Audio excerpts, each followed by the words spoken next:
makes dead sinners.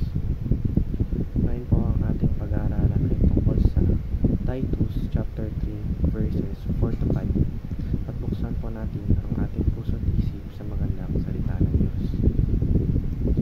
Sinasabi dito na, "But when the goodness and loving kindness of God, our Savior, appeared, He saved us, not because of works done by us in righteousness, but according to His own mercy, by the washing of regeneration and renewal of the Holy Spirit."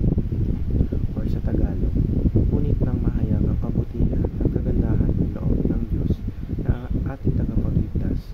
Iniligtas niya tayo hindi dahil sa mga gawa na ating ginawa sa katwiran, kundi ayon sa kanyang kahabaghan at sa pamamagitan ng paghuhugas ng muling kapanganakan at ng pagbabago sa pamamagitan ng Espiritu Santo.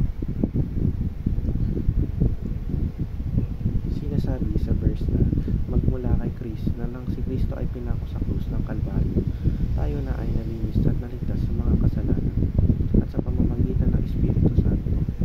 Hindi tayo naligtas ng Diyos dahil sa ating mga gawa, kundi dahil sa kanyang gawa. Teaching number 1. We are spiritually dead in our sins. Matagal na tayong patay simula nang mahulog tayo sa mga kasalanan. Spiritually ay nalayo tayo sa Panginoon magmula noon.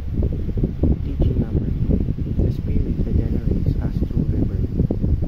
Dahil nga nang tayo ay namatay, ay muli tayong binuhay gamit ang Espiritu Santo. Teaching number 3. The Spirit makes us children of God. Ang muli nating pagkabuhay ay naging dahilan upang matawag tayo na anak ng Diyos.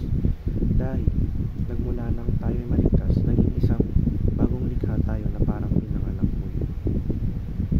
Application number 1. Preach the gospel faithfully. Ipagkalat natin ang salita ng Diyos ng buong puso at may katapatan dahil yun ang pinalulugod ng ating Panginoon. Application number 2. Pray for our loved ones and friends. Kapag nagdadasal tayo, hindi lamang dapat para sa sarili natin, kundi para sa ating kapwa at ibang tao. Ang pagmamahal ng Diyos ay hindi makasarili. Application number 3. Pursue the leading of the Spirit. Kung saan tayo dinadala